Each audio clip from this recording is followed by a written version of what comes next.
back to Paint Points. It's that man, our boo, it's brother man. And today we got another video with the Seahawks taking a victory lap. Shout out to Seahawks. Shout out to Sam Darnold. I ain't believing you, bro. I've been waiting for you to throw up on yourself the whole playoffs. You came through the whole playoffs, bro. Ain't got nothing to say. Tip the cap. Salute. Shout out Sam Darnold. MVP candidate. Super Bowl champion. Went through the gauntlet, man. Shout out to defense. #1 defense. Let's keep it up next year. Mike Macdonald, you done made it hard for a lot of dudes. You made it hard for a lot of first-year head coaches. You done made it hard for a lot of second-year head coaches, i.e. Dan Quinn. But, hey, shout out to the Seahawks. This ain't about that. Shout out to the Seahawks for having a great year, for winning the Super Bowl. Let's just take a look at their victory lap. Take a look at some things that happened during a parade. Check the highlights out from that. Let's just get to the point. All right, let's get to it.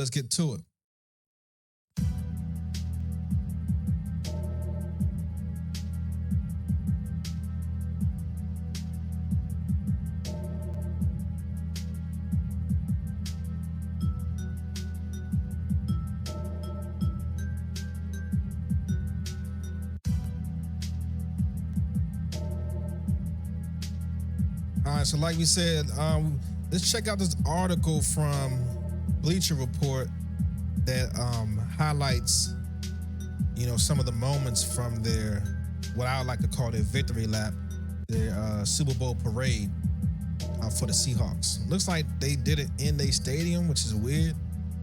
Maybe they ain't trying to show the city streets of Seattle and how that shit really look, probably. But I'm not used to teams having a parade in the stadium. That's kind of weird. But neither here nor there. Let's go ahead and check out this article and see what they got to say.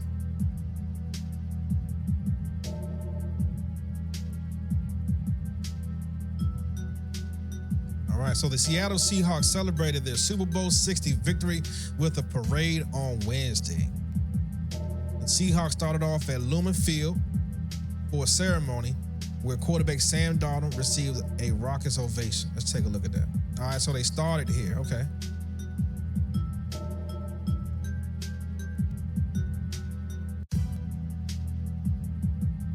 And he got major love, man. He got major love.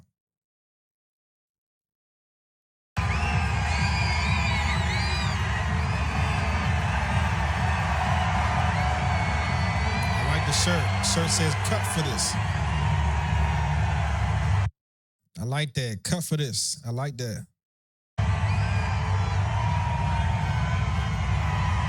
Hey, man, he did it, man. Hey, I think he a former #1 overall pick as well. So, this is kind of expected from a #1 overall pick. The only thing with him is that he's bounced around to maybe 3 or 4 teams within his career, his short career already. I believe he might be 6-7 years in right now, but to bounce around 3 to 4 times, you've definitely been given up on. There's definitely a couple of organizations and coaches who didn't believe in you. There's a couple of coaches and organizations that, didn't want to, go through that process, go through them growing pains with you. You could look at, Kevin O'Connell. That's, the Minnesota Vikings. They really hurt. They the main ones who's hurt right now because y'all had a great season with him in his first year.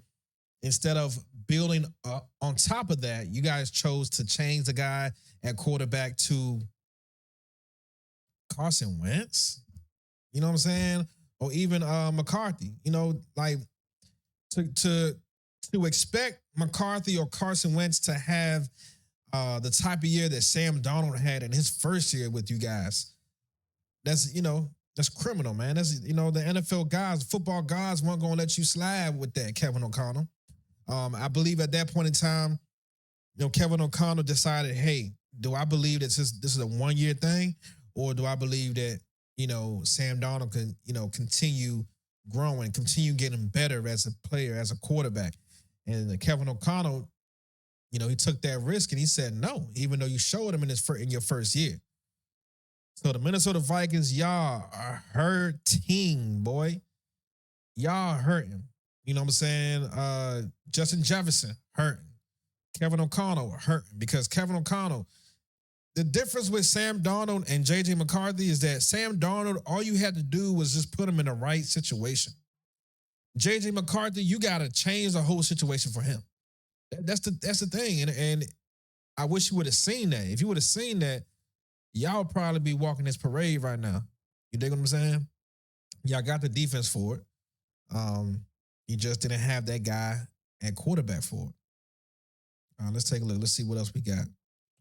He also spoke to the crowd about belief on his 5th team in 8 years. So 5 teams in 8 years. Darnold finally found a home in Seattle, and he thanks Seahawks leaders for believing in him. Yeah. So, Sam Darnold, now, look, I believe everything's a double-edged sword now. Everything in life is a double-edged sword. You know what I'm saying? I don't care. Just because you accomplished the Super Bowl now there are expectations held upon your shoulders, Sam Darnold. There were expectations this season. You overcame them. Expectations during the postseason. You overcame them. The boulder just gets bigger and bigger until we feel like you reached your peak. And at that time, they bring you right back down. But Sam Darnold, because you've shown us that you can lead a team to this point, you're going to be expected to deliver next year. A playoff appearance is expected out of the Seahawks next year. You know what I'm saying? So let's see what he got to say about belief. Because I ain't really see this nigga as a talking nigga anyway, but look like he doing a little bit of talking out of this victory. I feel him, though. I ain't mad at him. Yeah, 12s!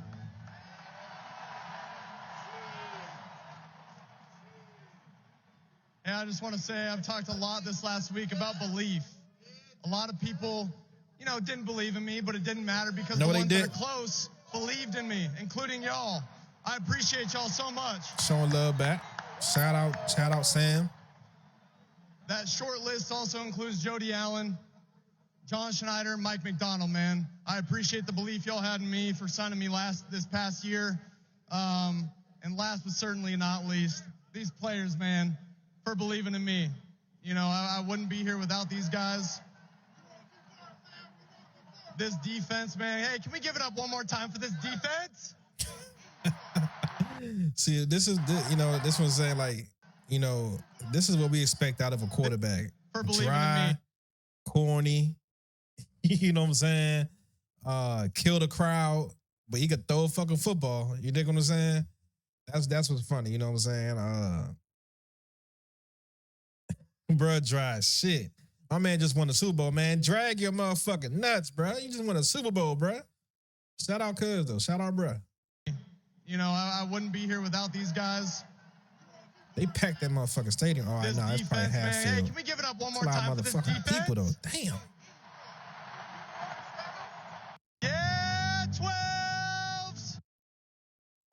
Let's see what else we got. Seahawks head coach Mike Macdonald. Mike Macdonald. That nigga Macdonald. His ain't Mick, it's Macdonald. Also gave a heartfelt speech to the 12s. The 12s is Jack corny too. Come on, Seattle. Let's come up with something better than that. But shout out, bruh. Mike Macdonald has made it tough on a lot of second 2-year head coaches, i.e. Dan Quinn. He made it real tough on guys like Dan Quinn. What he has shown you is that it can be done in the second year. You can win a Super Bowl in the second year. And you don't need a high draft pick. You don't need a tank. You don't need to get that number 1 quarterback. You can get that quarterback out of free agency, i.e. Kyler Murray, Tua. You know what I'm saying? Like, they can go places and be that missing piece, that consistency that team needs at that position, the quarterback. You give yourself a solid defense, create yourself a solid defense that don't break. Fuck a Ben. We just don't break. You know what I'm saying? Fucking Dan Quinn's defenses be breaking, bro. How you go a whole month losing by more than 20? This shit crazy. But Mike Macdonald definitely made it hard on many guys that's coming after him. You know what I'm saying? This season there were 10 new head coaches. All those coaches is on the hot seat already, if you ask me. But this shit about favoritism, this shit about, keeping the shit in the family, nepotism shit. But Mike Macdonald has shown you, bruh, you put this shit together. You create a culture, a culture that can sustain. You get a quarterback that can give you some consistency. You give an offensive play caller that knows how to call plays in the NFL, real football. This ain't college. And you build yourself a solid defense. Get yourself a couple free agents. Ain't no crazy high dollar free agents on their team right now. Dexter Lawrence is over there, but ain't nobody like high dollar that you be thinking about. You dig what I'm saying? All their best talent is their youngest talent. You dig what I'm saying? So shout out Mike Macdonald for, bringing his own culture over there to Seattle, implementing the culture, making it work. You know what I'm saying? Not fishing for a quarterback like a bunch of these niggas be doing. Stop fishing for a quarterback. You dig what I'm saying? Whoever's available at the time that you needed, go with that best option. You know what I'm saying? That's what he did. Let's hear what Mike Macdonald got to say. To the 12s. That Super Bowl dirty as shit, boy. I think we'll take this trophy instead.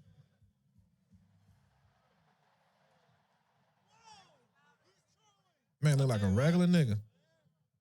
When we sat on this course 2 years ago, Jody and I sitting in a hotel meeting room in Baltimore. This is the vision that we had for the Seahawks. We talk about 12 as one. Look at all the 12s in this stadium right here. See how powerful this is with this football team? Yes, sir. I got goosebumps just thinking about it. My man a champion in his second year as head coach. That's why football is the best sport in the world. Started as an intern is crazy. Thing going, man. All these guys from different backgrounds, different histories, different stories, all coming together towards a common goal. Shows you the power is 12 as one. I just want to say we love the 12s. You guys are the best in the world. And now we're the best football team in the world. World champs.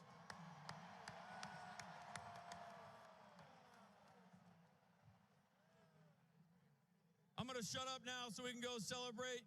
And you can hear from our great players. I think our quarterback might have something to say. He's up next. Love you guys. Thank you. Shout out, bruh. Seattle general manager John Schneider, who seemed to be enjoying himself quite a bit, spoke with fans and joked that Super Bowl MVP running back Kenneth Walker III tried to negotiate a contract with him on the spot. God. Yeah. Hey, y'all got it. Y'all got the money. So somebody tweeted the same thing. He tried to negotiate with me 5 minutes ago. It was really weird. Come on, bruh. Your agent should be smacking the shit out you, bruh. We ain't talking no money right now. Wide receiver Jackson Smith-Njigba also showed his appreciation. And that was to bring this home. And that's what we did to the best fans in the world. This is for y'all. Love.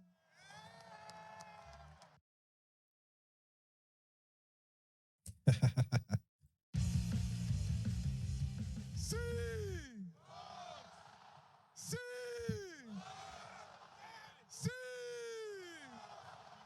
We're the best in the world. You hear me? Hey, best in the world. Sam Darnold. Mike Macdonald. It don't matter. Best defense in the world. Hey, we had one goal, and that was to bring this home. And that's what we did to the best fans in the world. This is for y'all. Love. Shout out, bro.